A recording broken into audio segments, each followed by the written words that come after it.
So if you could go back in time, what advice would you give your younger self?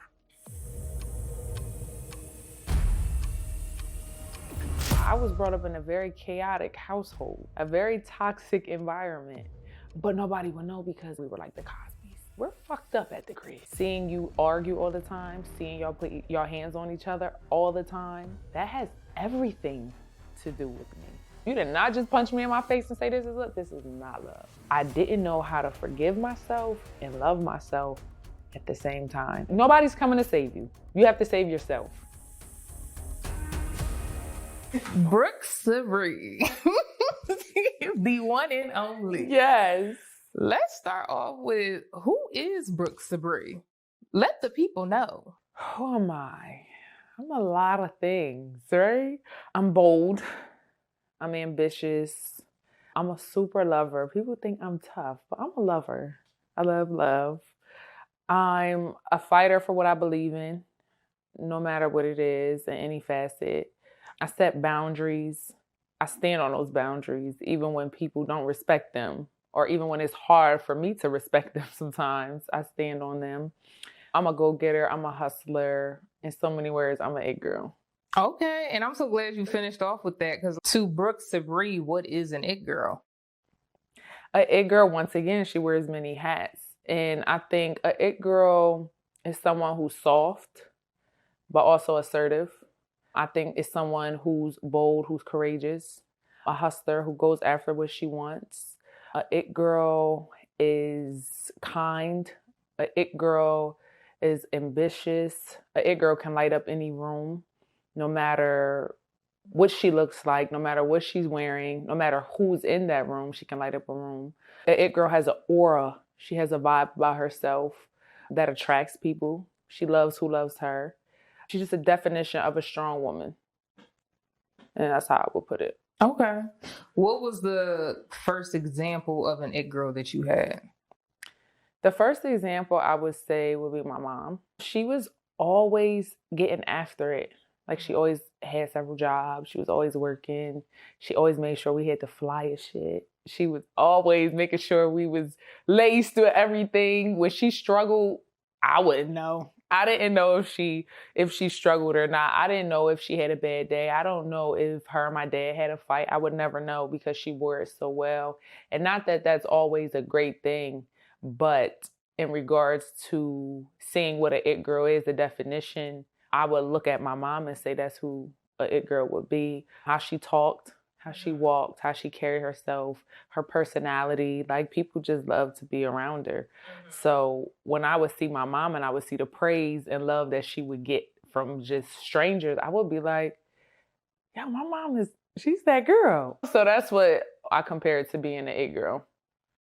So what was your relationship with your mom? I don't want to bash. I'm not bashing my family. I love them dearly. And me and my mom's relationship has evolved over the years.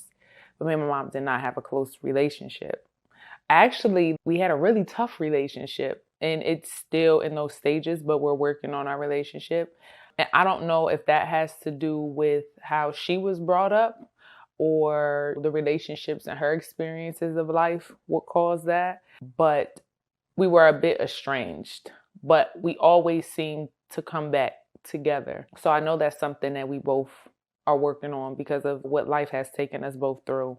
So we're each other's safety net at this moment, at this point. But as I grew up, it was tough. It was like I was raised by wolves a little bit with certain things. But I looked good. We was fly. We had we had a roof over our head. We had clothes and clothes on our back. So that's what I can say about that relationship. With your mom to the world always looking like she had it put together, but then at home you had a completely different experience. What was that process like for you dealing with that? I hated it because it almost made me hate her, because it was like when we would go places, it was like a facade. Right? And it was just like everybody loved her and it was just great and everybody loved our family dynamic. But little did they know, I was brought up in a very chaotic household, a very toxic environment. And nobody would know that because what is portrayed outside. So when I come out and I probably would tell my story or tell my experience, it was like, oh my God, seriously, for real?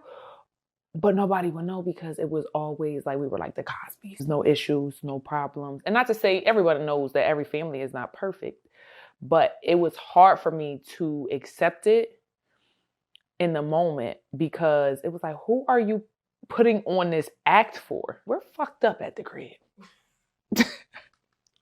The household is fucked up. We go outside and we act like everything is okay. And that would bother me because it was almost like we were living in like outer space, like not in reality almost. So when you say you grew up in like a chaotic household, a toxic environment, with as comfortable as you are sharing, like what type of chaos and toxicity did you deal with growing up in your household? From emotional abuse, physical, mental, the different types of abuses. And is this with you or this between the dynamic of your parents, or is this just overall? I would just say overall. For instance, when a parent should have just talk to you about a situation, but instead they decide they're hitting you all the time, or because they're angry, they don't have the patience to talk to you or to teach you or to even invest that type of time into you. So that's where I would say a lot of the physical came from. As far as emotional, I never had like an outlet, and I never had anyone that I could trust to talk to. So I bottled my emotions up very young. It started very young because I didn't know who to trust. So I would bottle them up, my emotions, and then I would explode. Mm-hmm. And that was repetitive throughout me growing up. And that's why people assumed you had a harsh exterior when really you're very soft inside. Mm-hmm. We talked about the relationship with your mom growing up. What was your relationship like with your dad growing up? In the beginning, me and my dad had a decent relationship, pretty good relationship, because my mom worked and I would always be with my dad growing up. And then he was a basketball coach. So I was with him at the Y, at Camp Curtin, playing with the boys. And it was great at that time. I feel like as I got older and I started to smell myself a little bit, it got worse. But the relationship with my mom and dad affected me more than they thought it did. Oftentimes you'll hear parents say, that has nothing to do with you. Stay in the kid's place. It has everything to do with me. Seeing you argue all the time, seeing y'all put your hands on each other all the time, seeing y'all lack compassion, lack communication, lack accountability, that has everything to do with me and how I'm going to eventually grow up to be. So I felt like they were naive to the fact that it was affecting me and my brother. Me and my dad's relationship, it grew apart as I got older. And as I could start seeing him for who he was, I started to lose respect for him as a man. So you have daddy's little girl. And then when you start to see daddy's little girl becomes a little princess, a young princess, and then a queen eventually. And then you start to see like him as a man, not just as daddy's little girl anymore. He's not a hero to you anymore. I'm 20-something years old. I'm 30-something years old. I'm seeing you for who you are, not who you say you are, but who you actually are. So that put, a nail in our relationship.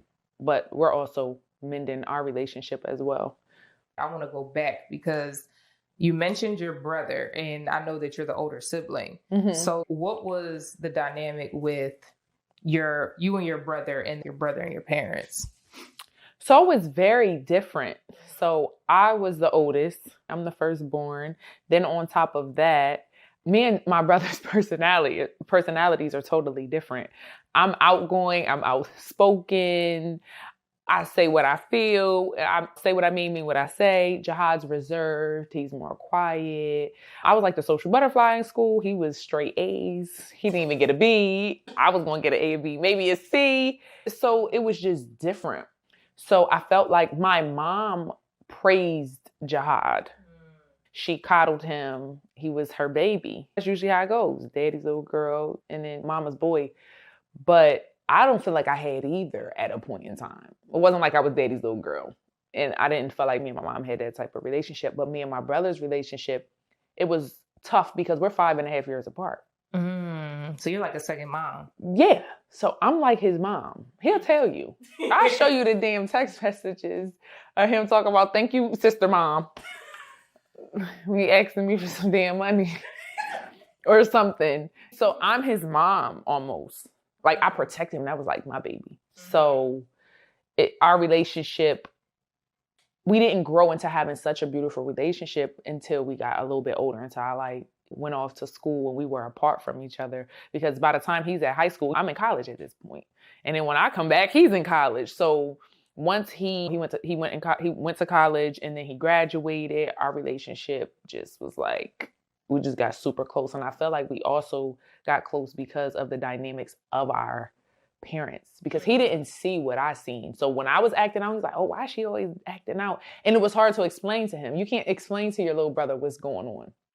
They don't know. And you're protecting them from it. So now as a grown ass man, not 7-year-old Jihad, he's, oh shit, I see what you were talking about. So he didn't see it because you were protecting him that whole time. So then eventually he sees it and then he's, oh, okay. No, now I get it. I get why you acted the way you did. I get why you felt the way you felt. I get why you did some of the things that you did. I understand. But I couldn't explain that to him at the time. It's hard to explain to somebody who just doesn't see it. He just didn't see it. He just didn't have that same experience like I had. And he didn't see the things that I seen. I seen a lot of things that I probably shouldn't have seen. I know I shouldn't have seen very young. So with Jihad, he doesn't know any of that. He's protected from that. So in what ways did you protect him in the household? I didn't have to protect him from everything, but I had to protect him from like the arguments and the fights. But in regards to what I went through or what I did, the things that I did and how I acted out and stuff, I couldn't protect him from those certain things. He just seen it. But the arguments and the fights, yeah, I protected him from a lot of that. So coming from the household and the chaos that you grew up in, I assume, of course, that you had to go through a lot of healing to get over a lot of the trauma that you dealt with. So what was your healing journey like? What did that look like for you? I'm going to give you an example of a relationship or a situation with me and my mom. And this is when I first knew, like, my family dynamic is so fucked up. Like, I have to fix it. I was like 22 years old and it was after a game. And my mom kissed me and hugged me, and it was an away game. She kissed me and she hugged me. And I almost pushed her off me, like, what are you doing? We don't do that. She never really showed me affection growing up. She never showed me compassion really growing up. She never really heard me. I never felt like I mattered when I needed to matter. I felt like I had a voice, but it was like, do you have ears? Are you listening? Like, I'm crying out for somebody. But I just felt like my mom was always consumed in her world. Like I say, it's not to bash my mom, but I'm speaking my truth on our relationship. And when my mom kissed me at 22 years old and told me she loved me, I was like, this is weird. Why are you doing this? We don't do this. With that being said, I knew, I was like, that's insane, because I had a teammate who she talked to her mom every day. And I was like, why are you always talking to your mom? And she was like, what do you mean? I was mad at this girl for talking to her mom every day. Because I didn't talk to my mom every day. Rarely did I ever talk to my mom here and there. I could count on my hands how many times my mom probably called me in 5 years of me living in LA. But so we didn't have that relationship. So when I was a freshman, and one of my close friends on the team, she would always call her mom. Anything we did, if we got in trouble, she just called her mom. And it would bother me. It would bother me that she would always call her mom. I was like, why are you always calling your mom for everything? What the hell? Stop calling your mom. But deep down, like, I wanted to call my mom. So that's when I knew healing was needed. But I failed plenty of times because I'm 31. Trust me, I went down a lot of dark tunnels. But I knew I was fucked up I knew something was off. I just knew I needed help in some way. And I just knew the family dynamic was not right. I knew that in high school. But as you get older, you're like, what is the problem? Now I'm more so trying to figure out a solution. Like, how do we fix it? I didn't know how to fix it at that time because I was young and I was too consumed with my shit than being consumed with whether my mom and dad are going to kill each other tomorrow or how I'm going to have a relationship with my dad or my mom. And then I had basketball. So that was my outlet. That was my release. So I didn't really focus on it at that time, but I knew it was needed. Mm-hmm. So how did your dynamic at home translate to your outside relationships? We can start with friendships. As someone who grew up with you, I remember you were always super, super, super loyal. Mm-hmm. And like towards me, at least, you were always very protective of me. Mm-hmm. And so how you feel like your dynamic from home translated into your friendships or the friends that you attracted? So what I would say, because my home life was so chaotic and toxic, my friends, I would like to say, are my chosen family, right? Those are the ones I chose, the people I'm choosing to be in my life. And I felt like I was almost loyal to a fault. Like how you said I was so extremely loyal.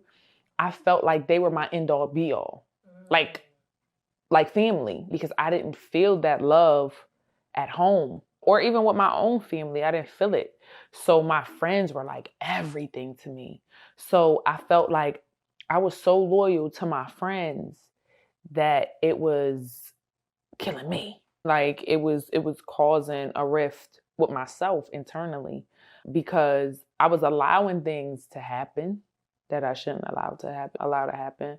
And I felt like I gave too much of myself and I never received it back. There was no reciprocity with my friends. And I feel like people use my loyalty against me sometimes. Mm-hmm. But now that's different. In regards to the friends I had, all my friends been my friends for 20, 25 plus years. However, now I done fell out with some best friends, really close friends that betrayed me in ways, many of them. But I still love them to this day because I don't know how to love with condition. I love unconditionally. So if I still see them, it's nothing. Like I don't ever have to speak to them again, but it's all, I will always love them because that's just what they meant to me at that time. When I was going through what I was going through with my family, they were my family. That's how I felt. But I learned how to decipher and pick snakes out the grass now. I don't have those issues. And God gets rid of them for me. I don't even have to do the work. Won't he do it? Won't he do it? So you said you don't know how to love with conditions, but earlier when I asked you who is Brooke Sabre, you said she sets boundaries. Mm-hmm. What type of boundaries do you set or did you put in place with your friendships? Oh, reciprocity. You scratch my back, I scratch yours. You wipe my ass, I wipe yours. It's not a one-way street here. And I just want the love that I know I'm capable of giving. I just want to receive it back. And I think that's what everybody will want. So that's where it's at with me. Like I'm not extending myself or overextending myself to someone who's not doing the half for me. And then energies tell a lot. And also on a spiritual level, I'm more in tune with God and aligned with him now. So I don't even have to go through what I was going through younger. Like I don't even have to go through that 2-3 year relationship for you to betray me. I feel your shit from the jump. I already know. I could feel your aura and your vibe from the jump. And I'm not in need of anything anymore. I'm not trying to fill a void like I was back then. I was trying to fill a void because I was hurting. I'm handling that now. So I'm not feeling anything. So what you bring to the table is what you bring to the table. What I bring to the table is what I bring to the table. All bets is off. So that's more so how my friendships are now. Boundaries, it's just more so a respect thing. Respect me, respect you. And it's just reciprocity for me. And I feel like I lack that at 16, 17, 18, all my 20s, trying to maybe fit in, try to hang out.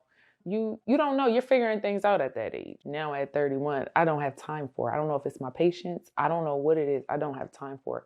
But I'm going to love the people who love me. And I don't care about the people who don't. And I'm not trying to figure out why you don't either.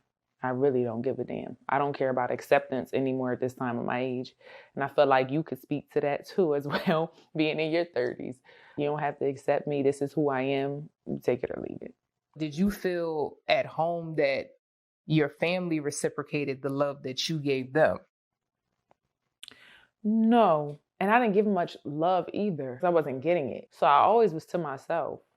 I was always to myself. Like, we didn't sit down at the table and have family dinners. And it's like, you get your food, you go to your room, you close your door. That's how I was raised. And then there was basketball. So I didn't have much time really to focus on what I needed or what I was lacking, if that makes sense. Because then I was occupied with basketball. I played basketball 365 days of the year. Every day I was practicing, or I played AAU, or it was something. So I was always occupied, and I was always distracted by what was really needed. And I feel like so were my parents. So we never got to the bottom line of it in regards to what the real problem was. I think they knew, or maybe they didn't know. Maybe they know love to be what it is for them, for how they received it. I know that now. I didn't know that then. So I was just like, oh, I hate them. Like, you don't know. So now I could give them more grace because I don't know their story, because everybody has a story to tell. My mom has a story to tell. And we actually got into it not too long ago, 2 years ago, when she told me about how my grandmother was. And I was so shocked and heartbroken by the stories. And my heart softened up for my mom. And I was like, damn, I get it.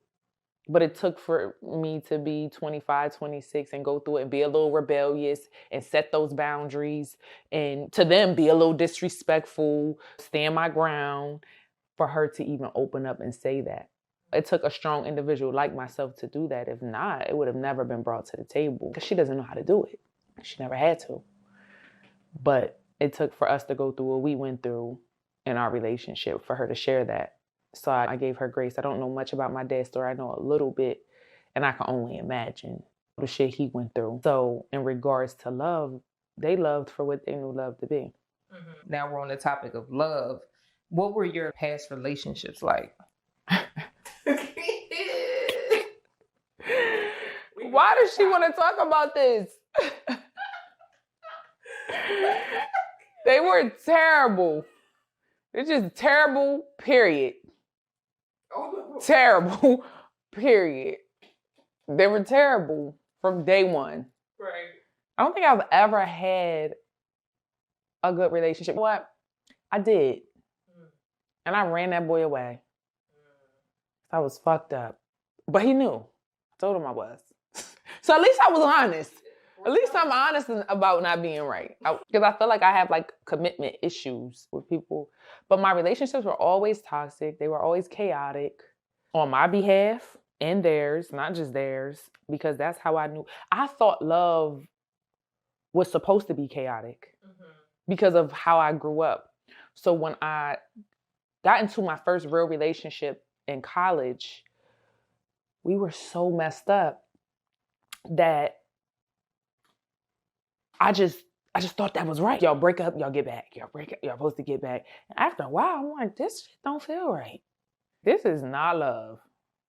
Nigga, you did not just cheat on me for the 15th time and we talk about this is love. This is not love. You did not just punch me in my face and say this is love. This is not love. So then once I came to terms with that, that's when I started the process of not being in chaotic relationship as much. Now I went back and forth because I was still growing and still figuring things out, but they were always chaotic. And I feel like that's just because that's how I grew up and that's what I knew. But the last situation, I was talking to this guy and it ended horribly. And it broke me because of the cycle of it happening. I was like, I'm tired of this shit happening. Fuck the nigga. Another one bites the dust. Who cares? The cycle of it happening was like, so what?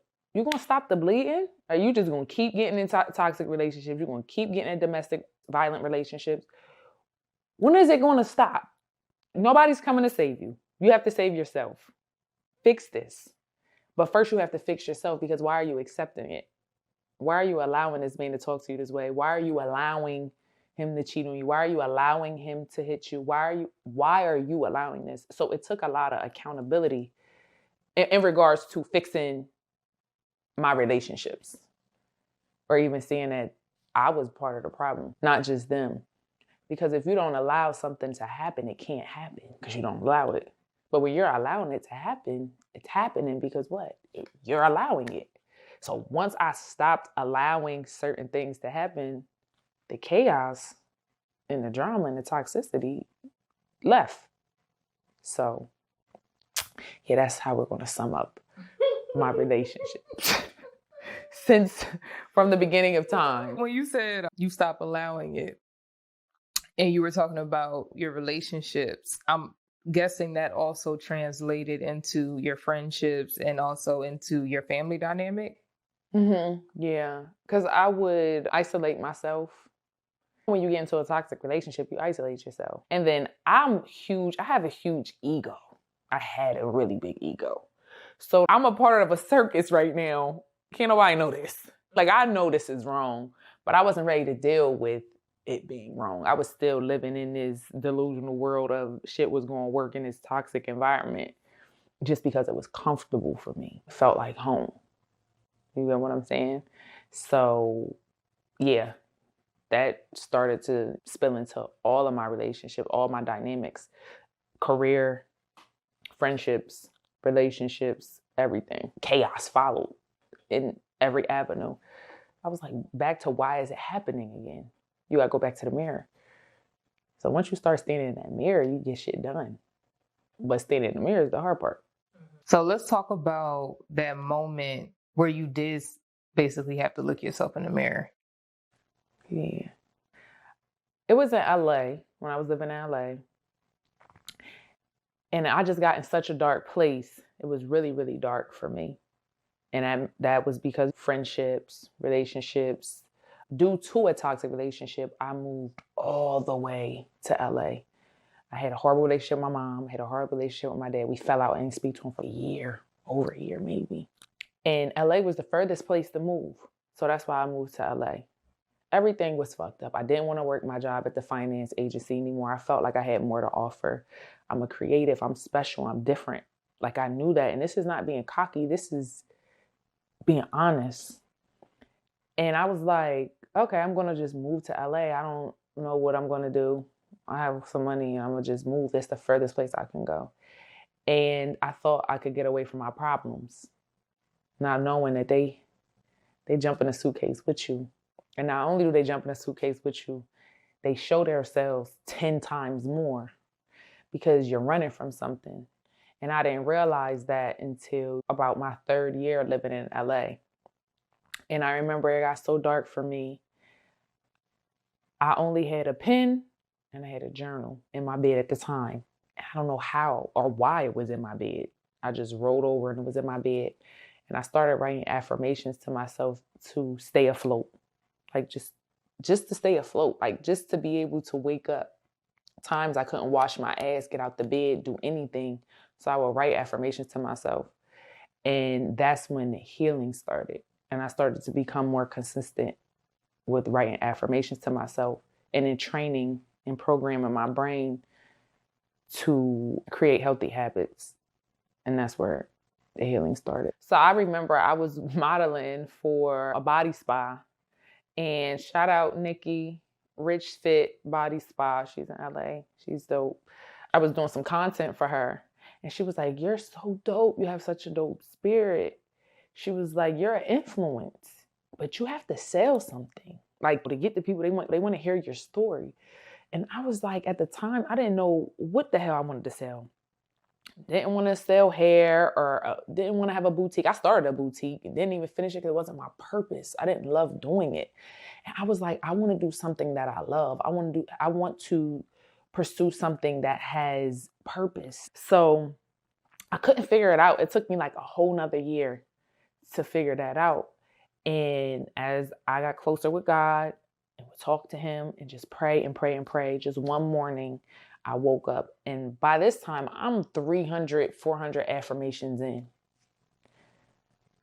And I was like, I'm going to sell my affirmation cards.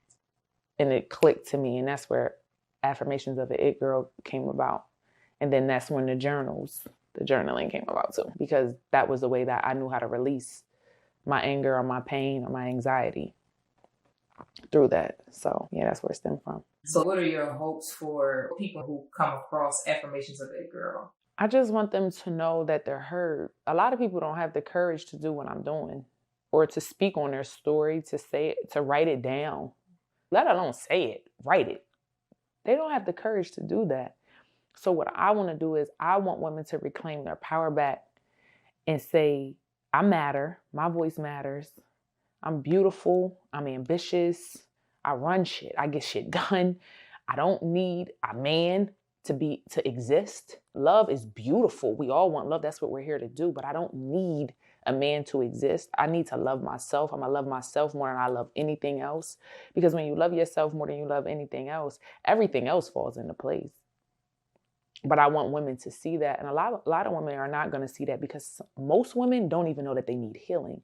Because what happens is you bury the shit that happens, right? You bury it and you try to act like it's not there until it's there. So I just want to be a voice to them and let them know that I hear them, I see them, they matter, they're worthy. And let's start this journey together. You don't have to do it alone because I did it alone, but you don't have to. So that's what this brand is about. I remember before when we talked about this, you had mentioned how like a lot of your affirmations were the opposite of how you were feeling in that moment. Mm-hmm. So can you go into that? You know, you have a subconscious and then you have a conscious mind. And in order for me to stop thinking so negatively about myself or to get over things, I had to train my subconscious mind and I had to program it to think that everything that I believe I am, I had to say it to myself. So for those of you that don't know what a subconscious mind is, just think of it as you at the gym and you're on a treadmill and you're running, and you got 30-second sprints. And you're in your last 10. And in the back of your mind, you're telling yourself, I can't do this. My legs are burning. That is your subconscious mind. So in order for me to stop saying negative things to myself, for instance, one day I would feel ugly. I didn't feel pretty. And I'd be like, oh, you look horrible. Oh, your face is breaking out. I had to scratch. Oh, whoa. Scratch that. You're beautiful. You're amazing. Your soul is luminous. Your energy is magnetic. You're the prettiest girl in the world. Like, I don't know anyone as beautiful as you. I would tell myself these things in order to survive really in that space. Because other than that, I would just beat myself up. And anybody knows, like, you're the hardest critic on yourself. You're going to judge yourself worse than anybody else is. Sitting in that mirror and telling myself those things is what helped program my mind to me believing them. Because the tongue is powerful. So if you tell yourself you're beautiful, that's what your confidence is. That's how you're going to wear it. Your confidence wears that. Your aura, your vibe, your energy is that. So in order for me to get out of the rut that I was in and out of that dark space, I would tell myself beautiful things. And the affirmations, I would tell myself those things every day and look in the mirror and mean them. Not say them and not believe it. Because the universe only makes things happen when you believe it, not when you just say it. So I would believe it. And I said it so much that I knew it. Fuck believing it. I knew it. Mm-hmm. As you started going from training your subconscious to believing the things you were saying and to knowing it, how did your life start to change? It just seemed brighter. It felt like a weight was lifted off of my shoulders. And I feel like a lot of things that we go through, a lot of times are self-inflicted. We may not think so, but they are. They're really self-inflicted, especially if you're stuck in being a victim. But you can't be the victim and a villain in your story. Pick a side. And I was like, I'm not going to be a victim. Nor am I going to be the villain. But this is my story. I'm going to write it. I'm going to tell it. But I'm going to change it and write it the way that I want to write it, in the way that I know it should be written. Not the way that my experiences or my life experiences or how I was brought up. I'm not going to allow that to determine that. So in that space, I was just like, I can't explain it enough when I say reclaiming my power, like just reclaiming my power back and who I was. Because nobody, when they see me, like, you were depressed. You didn't have confidence. Oh my gosh, you were crying. You, like, people don't even believe that I had these issues because I'm me.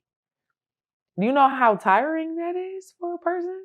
For somebody to say, for you to say and cry out, I need help. Help me. Hey, I'm drowning. Help me. You got it. You're all right.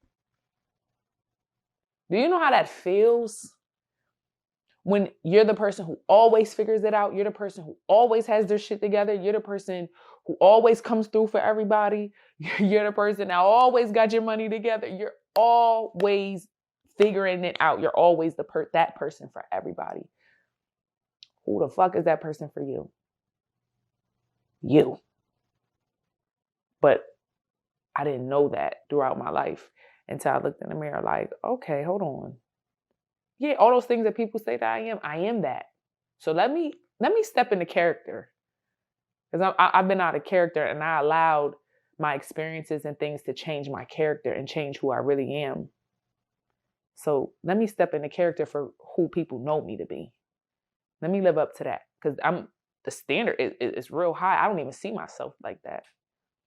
And when people look at me, they're like, whoa, I'm not even feeling that way about my own self. So that's when it got nasty in that mirror, a face off many times where you have to hold yourself accountable and check yourself. That's the hardest thing to do. It's crazy how like external factors in reference to like outside people can remind you or make you check yourself on who you are. So what type of things did people tell you about yourself that made you realize, oh, I am that girl? A lot of situations. I would say a lot. And I could go from friendship to relationship. The one time I was telling a story about what I went through to somebody, to a friend, and she was like, you would allow that to happen? Like, she almost was disgusted by what I was telling her. And it made me check myself because it was like, that just sounded crazy as hell. What I just told her sounded so crazy. But it was needed because I had to check myself because I'm just talking like this shit was normal. Yeah, then he did this and then that happened and da-da-da. And she was like, I wouldn't even take you as the type. That was what she said. Those were her words. I didn't even take you as the type. And shut my whole shit down. I was like, whoa. Oh yeah, family meeting. Wrap this shit up. Family meeting with Brooke and Sabre. We need to sit down at the red table real quick. Because you got yourself fucked up. Yeah. When she said that, it was like an eye-opener to like, yeah, get yourself together, sis. And many other things, but I didn't take heed to them then. Even with relationships. And I would say a guy I was dating, I had let him do so much to me at this point, right? That he became cocky. But I was his dream girl. This nigga ain't never had something that looked like me. Never will. I remember sitting on the porch one day and his friend came over to his house and was telling him about another friend, a mutual friend that they had. And they were talking about that guy's situation with him and his girlfriend. He got caught cheating or something. And he was so cocky in that moment because I had, at that point, had let him do any and everything to me at that point. And he looked at the friend and he said, oh, they be cool. Like, she ain't going nowhere. And it was like the cockiness and how he said it, that it was a message to me. Yeah, she ain't going nowhere because I had went nowhere. So it was like, that was like a wake up call. Hold on, nigga, you got me. I ain't gonna crash. I can't crash out like that. I can't. Head on collision. Crashed out. No, sir. Yeah, let's wrap this up. It's the last time that nigga ever seen me. So did you tend to date men who were not to your standard? Mm-mm. So what made you give these men any type of day with you? Like, you're not Brooke Sabre. My lack of self-worth. It's easy.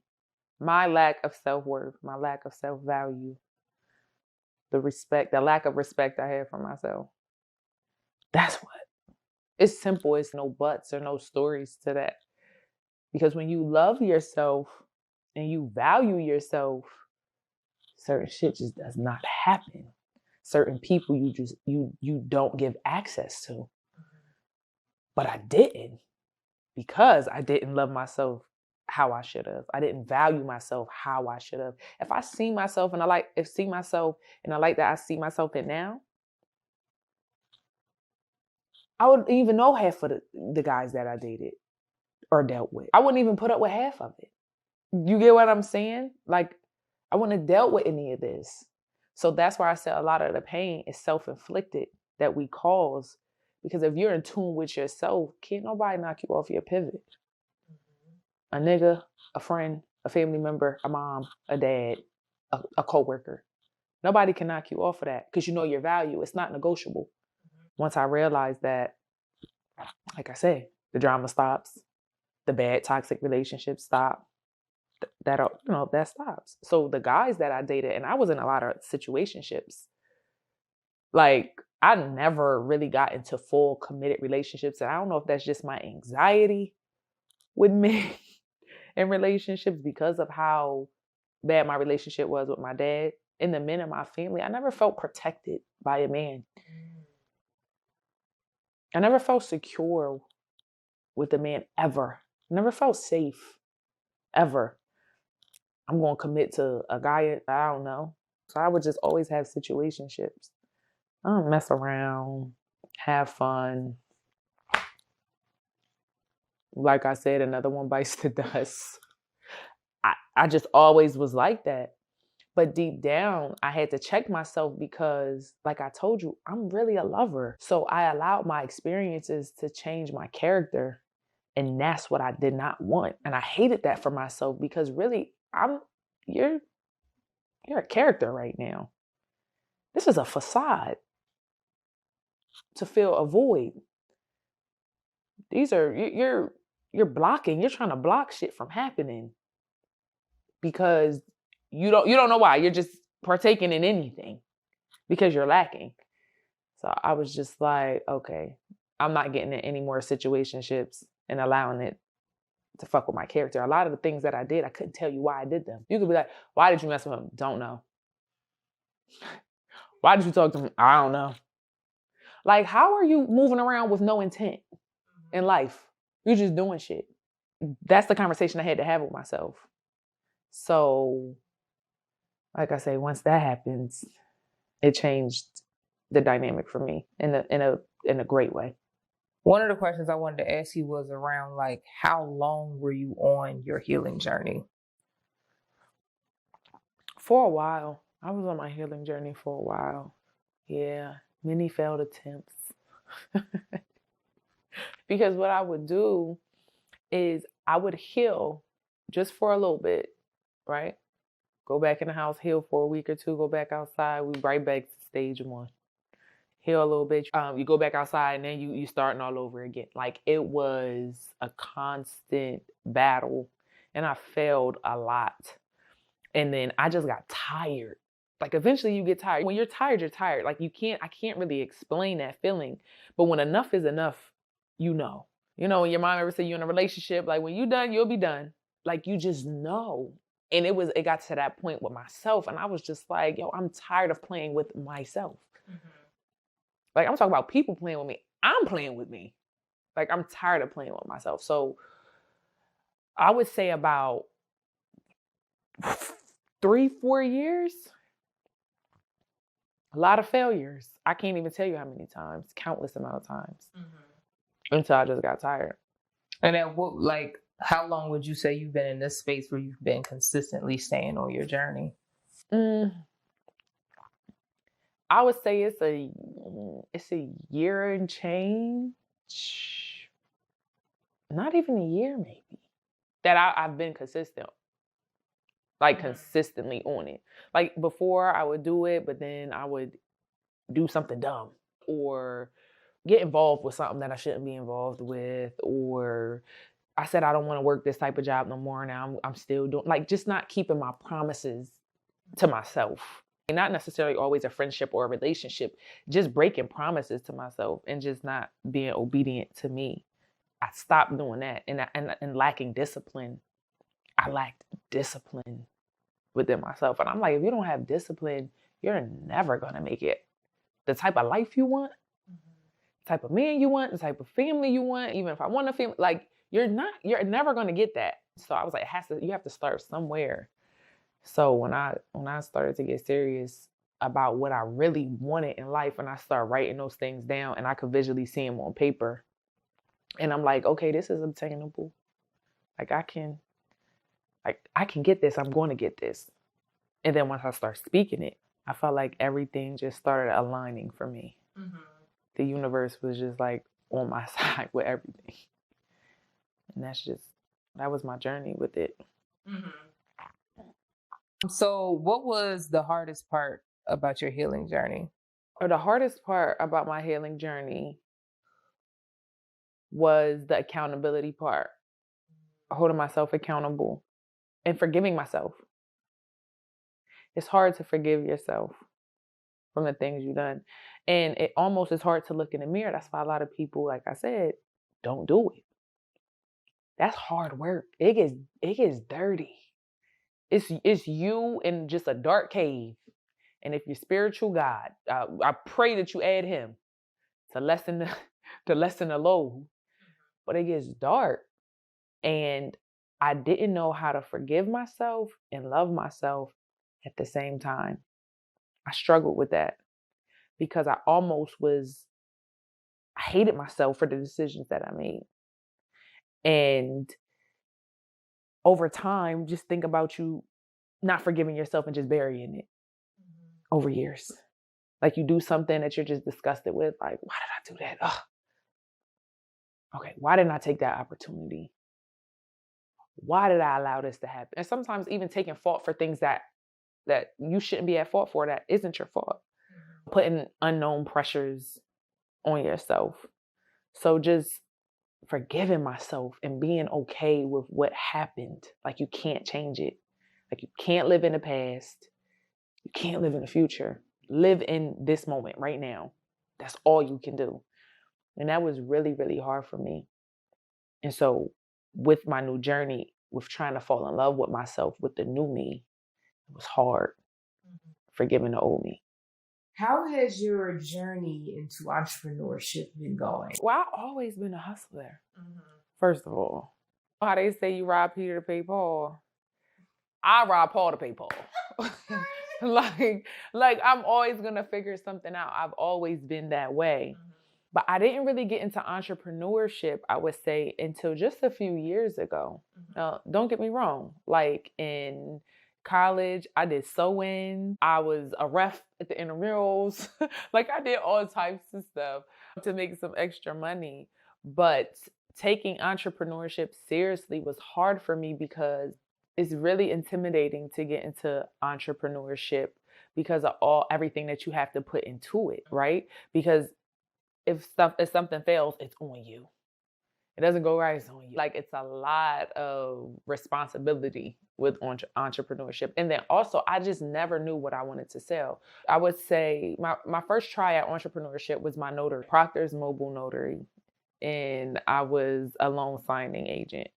And I did pretty well, but I didn't even have it that long before I jumped into Itt Girl. So this is really my first adventure of taking something head on, mapping it out, planning it, creating a blueprint, creating a business plan, and like executing. This is my first time. So entrepreneurship has been a whirlwind for me, to say the least, just because like I don't know what to expect. Half the days I wake up, I'm like, what the hell am I doing? Am I supposed to be doing this? Like, why am I doing this? And God reminds me every time when I ask that question. And I pray, God, lead me, just guide me. It's your ship. I'm just on it. You told me to do this for a reason. And I just leave it in his hands. And because I don't know what I'm doing half this fucking time. Like, I don't think anybody knows in entrepreneurship what they're going. They just try something. You try it and try until something hits. And then you stick with it. And then you try something else and try something else. And then it hits. And then you stick with it. And that's just what I'm doing right now. So it's been like, it's a blessing at the same time, because either way, you win or you learn. So it's no failing with it. It's only lessons in it. It's new, it's fun, and I'm always up for a challenge. So this has been challenging to say. Challenging in what ways? The vulnerability. So one was the vulnerability and sharing my experience with the world, because you want people to love what you created.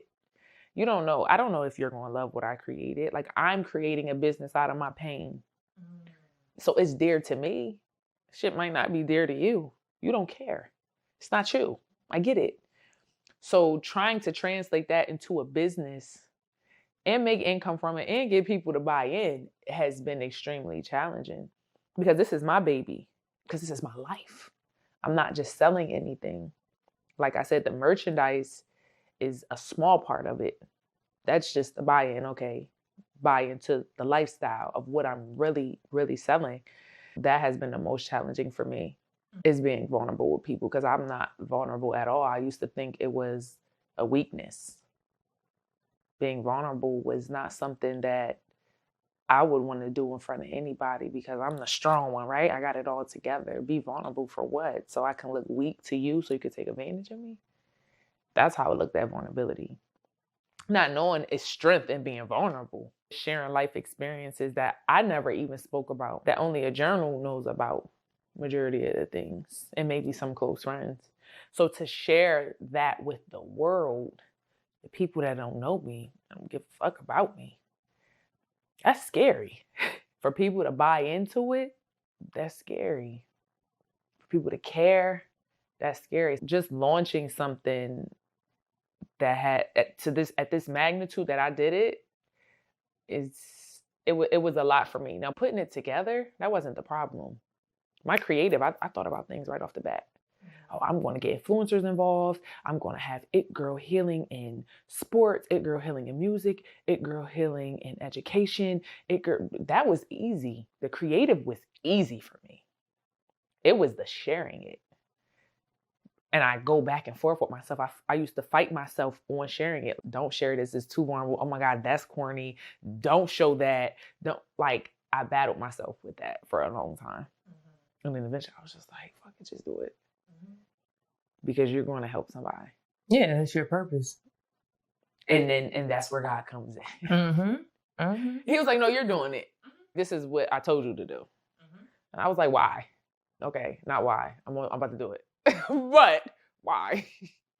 I'm gonna do it. But it was a battle for me, because it was like, why?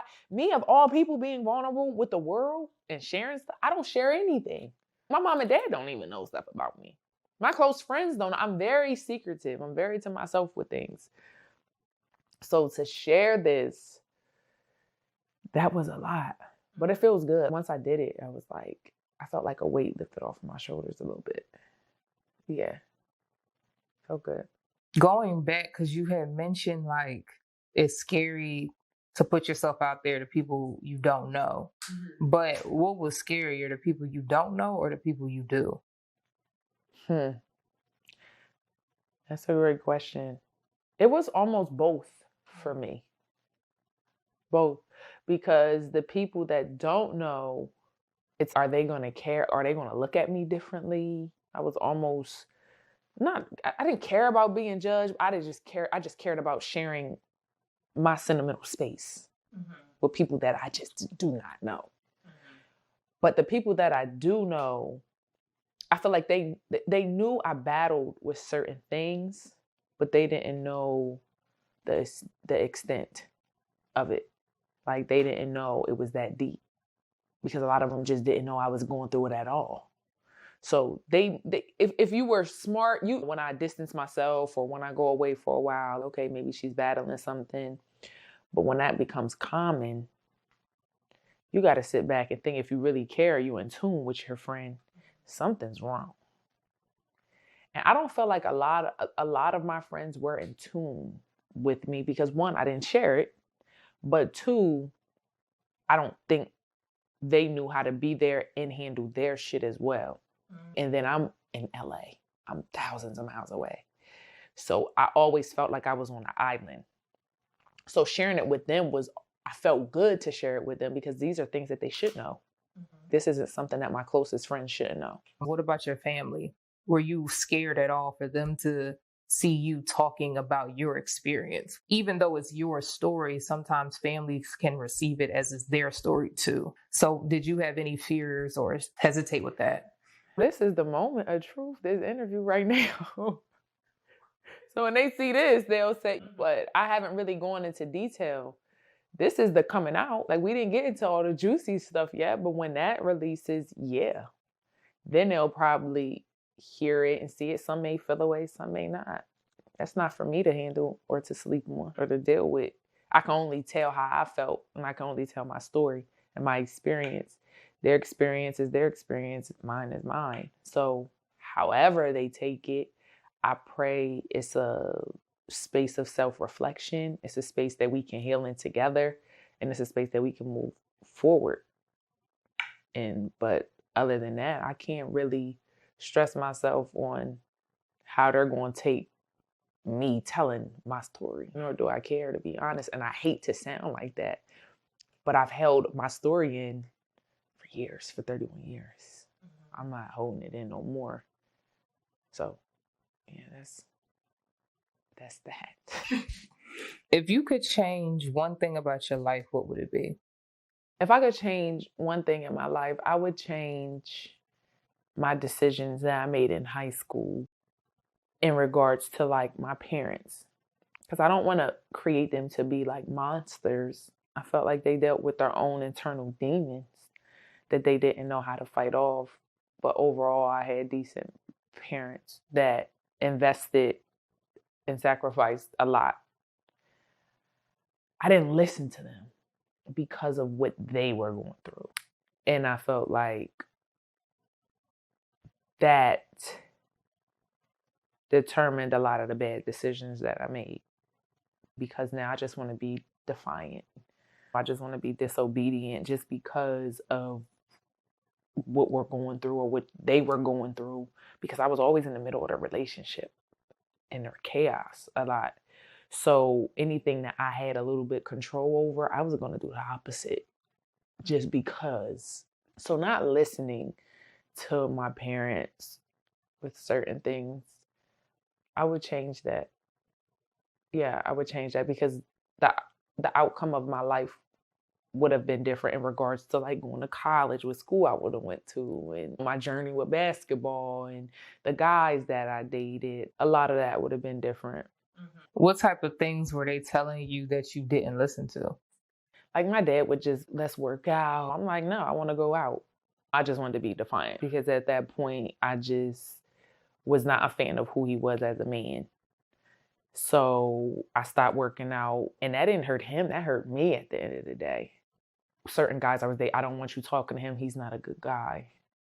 Like, they know. Like, they've been here before. And I almost was acting like they weren't teenagers. Like, they weren't 17 years old. So I feel like I allowed a lot of my internal issues to affect my decisions. So I wish I could change those decisions, some of those. So if you could go back in time, what advice would you give your younger self? Oh, little me. Mm-hmm. Baby Breezy.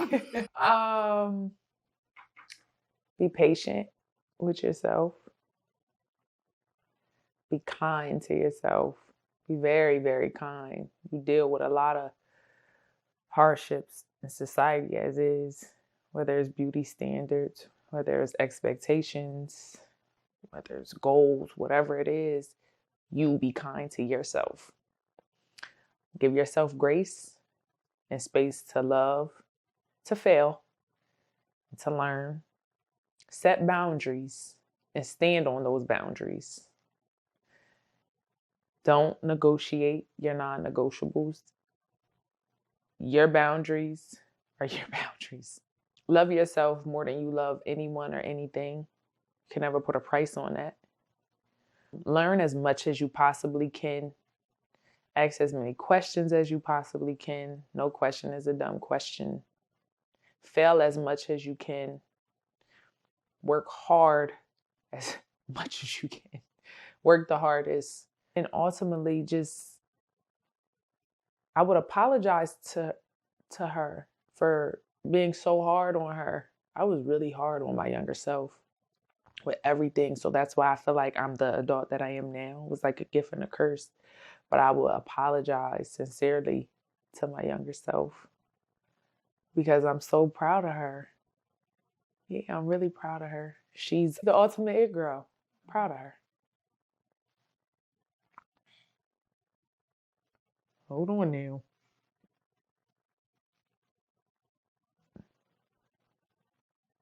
You get me emotional. Got me crying and shit. Yeah, mess my makeup up. What do you want out of life? I want to be happy. And I know that sounds so cliche, right? I just want to be happy. No, I genuinely want to be happy. Not perfect, happy. I just want to be at peace. I want to be in a healthy relationship with myself. I want to be in a healthy relationship with my loved ones. I want to love who loves me. I just want happiness. I can't even explain it, but I just really want a life of memories and joy with the people that I love. That's what I want to do. I want to work in a field that I love to work in. I want to work in my purpose. I want to love with intent. I want to travel the world and create memories.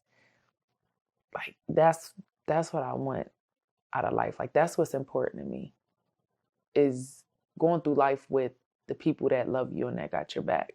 I don't want to look over my shoulder and have to side eye anybody in my crew with my folks. Nah, I don't want to have to second guess anything. I know situations and issues are going to occur. That's okay. But I'm going to know how to deal with them now at this point. But I just want joy. I just want to be happy. I don't want to die miserable. Because I feel like a lot of people die with broken hearts. And they never understand. They never, know why. People die from broken hearts, right? A lot of issues, health issues, come from your lack of loving yourself, whether that's eating right, whether that's working out, whether that's taking care of yourself, your mental. Like a lot of health issues come from that. So I just want everybody around me to know their value. I want everybody around me to feel like how I feel about myself right now.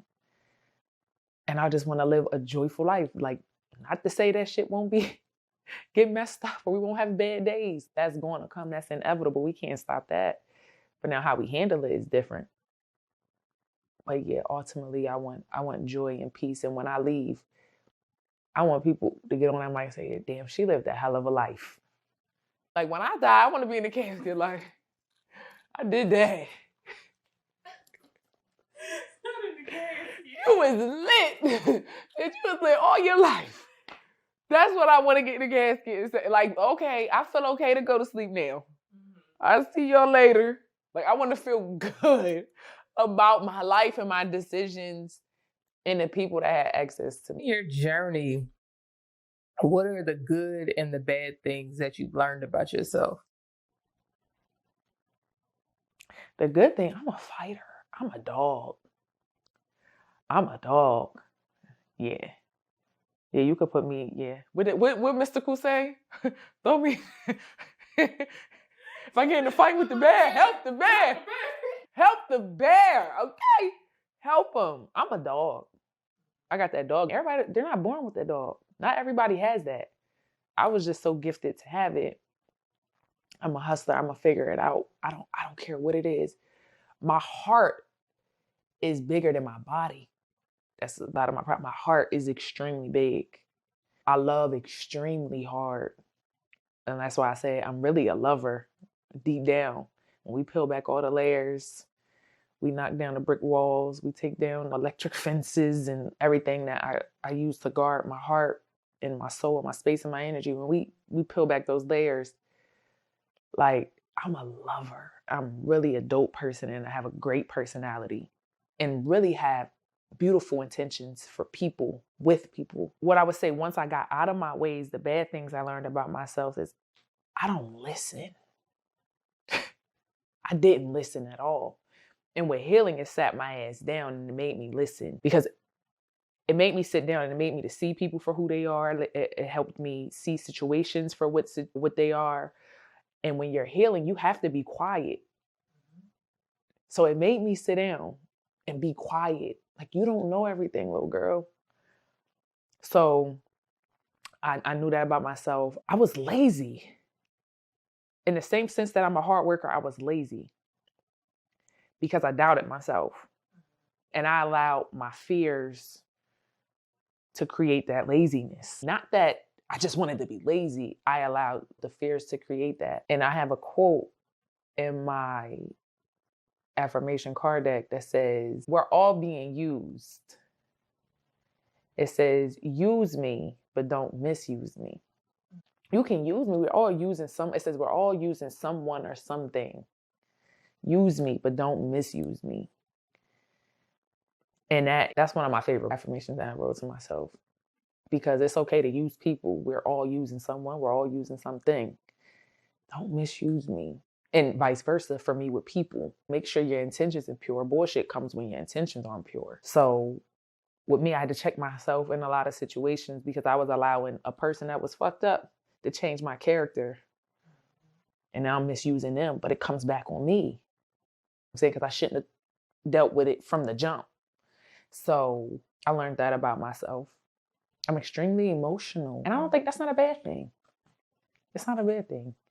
I'm just super in tune. My emotional intelligence is damn near, I feel like it's genius if you ask me. For real. It's genius if you ask me. Because a lot of people lack it. I feel like emotional intelligence is almost like common sense. And when you feel like people should have it and they don't, and you don't understand why, it's because everyone's not gifted with it. That's a flex. Yeah, I'm flexing my shit. Yeah, I'm flexing on my gifts. I'm not hiding them anymore. Yeah, I'm emotional.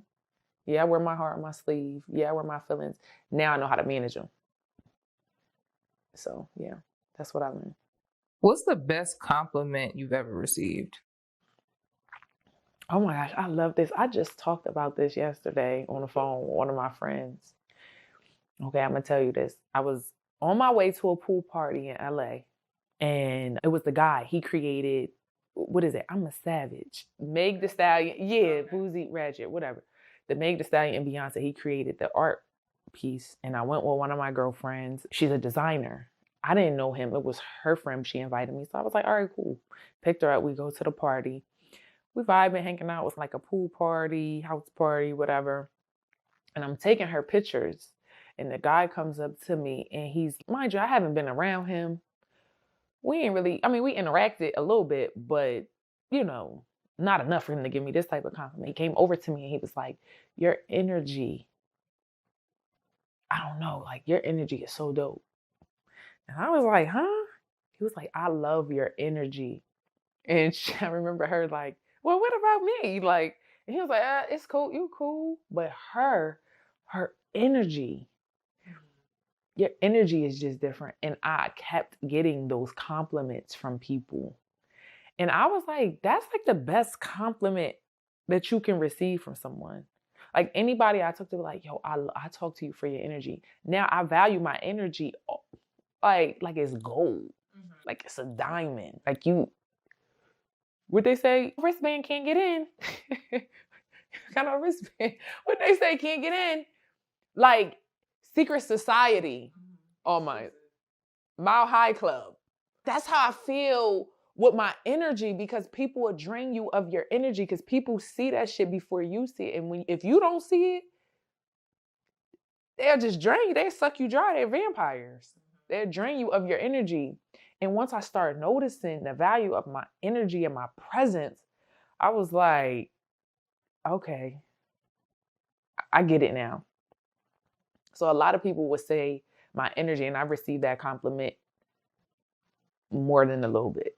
So that's like my favorite compliment. More than you're pretty, more than you got a banging body, more than you got a big butt, like all of that's whatever. It's a million big asses and titties and cute faces. I don't even think it's an ugly bitch in 2024. You know? Because you don't have to be. You get it fixed now. But for somebody to say your energy is pure and I love being around you, that's elite. What is your overall goal when it comes to affirmations of an It Girl? Let me just say this. Affirmations of It Girl is a multi-million-dollar company.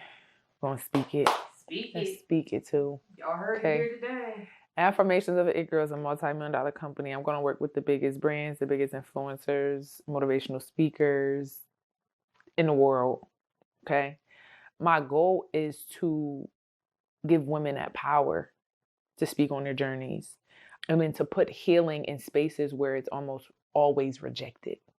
So like in the music industry, I don't think they even have a space to probably heal or to release experiences that they have within the industry or entertainment. Within sports, I don't think those athletes, I know they don't. I was an athlete. I know what it looks like. In education, the 6-year-old, the 7-year-old that has to go home with their 5-year-old brother and figure out what to eat because their mom may be on drugs or they don't have a dad or they're not financially stable. So they go to school and get bullied. Like they probably don't have a space. They don't have a healing space. So I want to create these spaces in society where it's rejected or frowned upon. Because who said healing isn't it? People make healing, they think healing's not cool. Healing's cool. That's how you live a happy and healthy life. But it's not promoted that way. And then also to change the stereotype of what an It Girl is. Like an It Girl nowadays is almost related to being like a mean girl a little bit. Sometimes, in some ways. Or an It Girl has no substance. Like an It Girl is a girl that has the Chanel bags, that has the Givenchy Shark Lock boots, and is dealing with a ball player or has a new Bentley for Christmas. That's what an It Girl is. That's it? No, that can't be the only thing an It Girl is. You know, I feel like the It Girl phrase relates with the "you can't sit with us" type of statement. No, you could sit with me. Yeah, that's what I want girls to know. No, you could come over here and sit with me. I'm gonna require you to be the best version of yourself and get on your A game. Because you can't be the best friend, the best mom, the best cousin, the best aunt, the best niece, the best daughter. You can't be any of that if you're not at your max value. So yeah, you could come sit with me, but you gotta get your shit together. We could do it together. So that's what I want affirmations of an It Girl to stand for. I love that. Redefining the meaning of an It Girl. Period. All right. So as we're wrapping up, tell the people where can they find affirmations of an It Girl. So my personal page is _ Brooke Sabre, BROOKE SABRE _ That's my personal page. And then my business page is It Girl. So that is ITT girl GIRL _ My website is The It Girl with 2 T's. I'm not going to spell that out. It's going to be in the video. And you can definitely get your affirmation cards. You can get your journals. I have shirts. I have healing pins. And I have Get Me Body candles. But we're pushing the affirmations. We want to fall in love with ourselves. We want to start a new journey and fall in love with all versions of ourselves. Not just one, because we're going to be many different people throughout life. So you can expect real. You can expect it to be raw. And you can expect... Not for children. Now, you have to be 18 or older for these affirmation cards, just because it has some content, some language in there. So I am going to create something for the youth, just not right now. I'm pushing this because this is very dear to my heart, and this is what created the whole idea of the brand. But you could expect realness, rawness, unique, not your typical affirmations that you may find off of Amazon. It's almost like you have a best friend in an affirmation card. So it's like your best friend screaming at you through an affirmation card. I wanted to give that uniqueness of it, and not just to be the generic affirmations that everyone sees on Instagram or TikTok or on Google. So you can definitely expect rawness and realness, but you could expect a lot of love. It's a lot of love that I put into these cards. Okay. Can you give us some sneak peek? Yeah, I want to actually, so what I could do is I'm going to read the back of it. So it says ways to use this deck. So to receive your special message for the day, shuffle and pull out a card. The card that is meant for you will find you. You will receive a message from one of two categories, affirmation or accountability. Don't be afraid. These cards were made with a lot of love. Remember to repeat these affirmations out loud and apply the accountability cards to your day to day. Love always, Brooke Sabre. So that's what it says on the back. So we're gonna choose a card. Let's see if I get something that I need. Let's see that speaking of today. Let's see. I ain't going to look. I'm going to look away. I'm acting like I ain't create this shit. Right, like I wrote these. I wrote them. Ooh, accountability.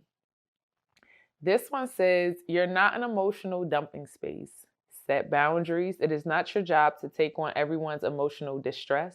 It's okay if you don't have the emotional capacity to be available for your loved ones. Your peace equals your responsibility. Yes. So that's that card. Red patch gonna zoom in. Shit. All right, I'm gonna pick one more. Okay. I'm gonna pick an affirmation this time. Let me see what this one says. I know that's right. This one says, money comes to me easily. Money flows to me effortlessly, and money comes to me rapidly. My left hand been itching too. So you already know what that means. I'm gonna feel like Kodak. We got the baby right. I can't wait. No, these are my babies. I love them. They're very dear to my heart. So definitely go get your It Girl affirmations of It Girl card deck. Perfect. That is a wrap. Woo!